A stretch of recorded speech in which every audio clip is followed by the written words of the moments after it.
Bentar lagi tahun 2025 dan tren laptop tipis enteng yang powerful itu semakin merajalela. Terakhir kali gue nge-review laptop tipis powerful kayak gini tuh sekitar 1 tahunan yang lalu, dan waktu itu tuh kalau kita mau beli laptop yang performanya mantep tapi tipis dan enteng, itu harganya masih kisaran 20 jutaan ke atas semua. Tapi sekarang dengan harga under 17 juta, kita udah bisa dapetin laptop semantep ini coy. Ini adalah Lenovo Yoga 2-in-1, laptop tipis enteng yang performanya itu nggak main-main. Penasaran sama laptop ini? Ayo kita bahas bareng-bareng.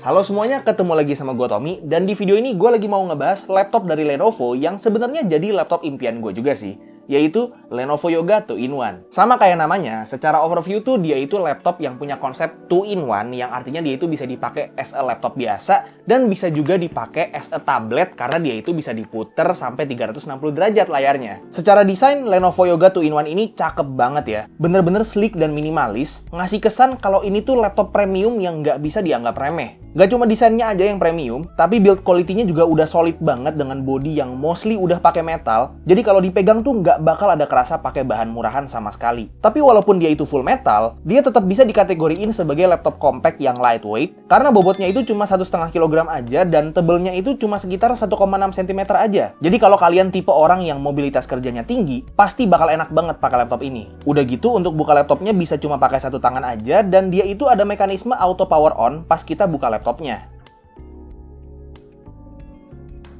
Keyboardnya pakai layout 75%, jadi keysnya itu cukup lengkap ya. Ada tombol dedicated juga buat Microsoft Copilot buat kalian yang kerjanya butuh bantuan AI, dan ada backlight warna biru buat bantu nerangin keyboardnya. Touchpadnya juga gede, posisinya centered, dan touchpadnya juga halus dan super responsif ya. Jadi buat pemakaian pribadi gua tuh udah enak banget kerja pakai touchpad aja.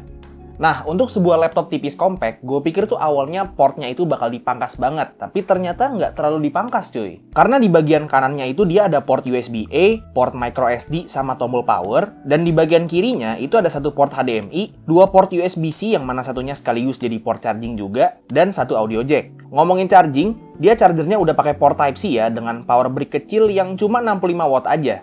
Nah, sekarang kita bahas soal primadona dari laptop ini, yaitu layarnya yang udah pakai panel OLED cuy. Yang artinya dia itu udah punya color gamut 100% DCI-P3, jadi udah cocok banget buat segala macam kerjaan kreatif dari mulai desain sampai ngedit video yang butuh color grading segala. Tapi memang untuk resolusinya masih ada di 1900x1200 dengan refresh rate 60Hz. Jadi untuk ketajaman gambar masih cukup setara sama layar dengan resolusi Full HD. Nggak gitu jadi masalah sih buat gua karena dia itu panelnya udah pakai OLED. Oh iya, seperti yang udah gue bilang di awal video, layarnya bisa diputer sampai 360 derajat dan udah touchscreen juga. Dan ini touchscreen-nya responsif banget cuy, bener-bener udah serasa pakai tablet flagship, smooth banget.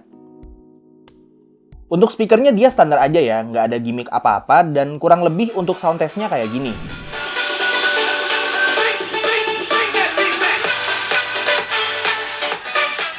Oke, jadi ini dia untuk tes webcamnya sekaligus tes mikrofon juga ya. Jadi ini webcamnya webcam standar aja dengan resolusi 1080p yang benar-benar emang ya secara kualitas standar aja, cukup aja buat kayak misalnya dipakai buat online meeting atau apa gitu. Dan ada satu fitur lagi dari webcam ini atau dari laptopnya ya, lebih tepatnya itu dia ada shutter buat webcamnya, jadi bisa dimatiin webcamnya untuk kayak lebih privacy aja gitu, dan dengan gampang bisa dibuka lagi dan webcamnya bakal langsung nyala lagi. Dan ini dalam kondisi ada lighting ya, tapi harusnya kalau misalnya natural lightingnya juga lumayan oke, harusnya nggak bakal yang kayak gelap-gelap banget juga, walaupun emang agak buram ya secara kualitas video, tapi ya cukup aja lah. Dan untuk mikrofonnya juga di sini dia pakai AMD noise suppression ya, jadi dari AMD-nya ada noise suppression-nya supaya suara-suara background kayak misalnya suara AC, suara kipas gitu itu lebih ke suppress aja gitu. Jadi kurang lebih kayak begini untuk kualitas webcam dan juga mikrofonnya. Oke, jadi itu dia untuk fitur-fitur luar dari si Lenovo Yoga 2-in-1 ini yang sebenarnya udah bejibun banget ya.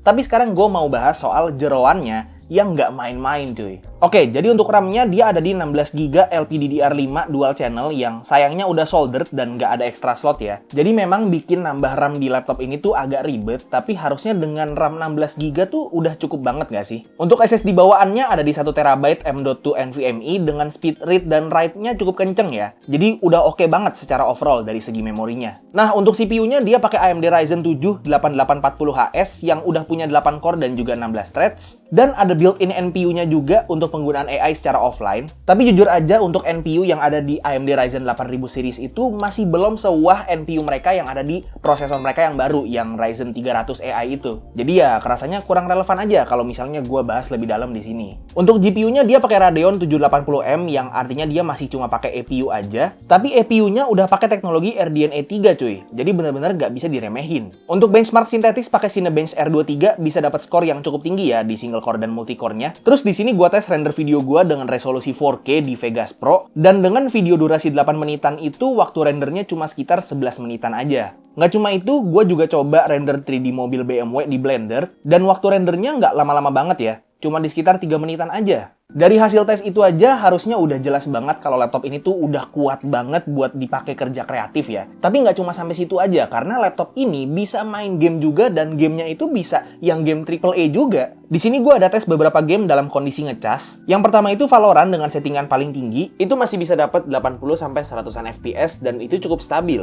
Terus gue cobain juga beberapa game AAA kayak FC24, itu masih dapat FPS 40-60 di settingan medium. The Crew 2 di settingan low dapat 50-60 FPS. Dan di sini gue coba tes main Cyberpunk juga dan bisa dapat 20-30 FPS di preset low. Ya walaupun gak rata kanan settingannya, tapi masih cukup playable lah ya. Untuk baterainya juga dia termasuk yang awet banget ya. Di sini gua tes nonton video YouTube 4K dengan brightness paling terang mentok, itu 15 menit cuma habis 5% aja cuy. Gokil sih. Jadi dengan semua fitur, form factor, dan juga hasil tes gua, laptop ini menurut gua udah bisa dikategoriin sebagai laptop kerja all-rounder yang udah kuat banget dan bisa main game AAA juga, walaupun ya nggak cocok-cocok banget lah buat main game kompetitif. Dan untuk harganya juga nggak mahal-mahal banget ya. Lenovo Yoga 2-in-1 ini dibanderol dengan harga 16.799.000, yang menurut gua harga yang sangat amat make sense untuk laptop dengan kapasitas kayak begini. Nah, untuk link pembelian laptopnya udah gua taruh di deskripsi di bawah, jadi buat kalian yang tertarik untuk beli dan meminang laptop yang satu ini,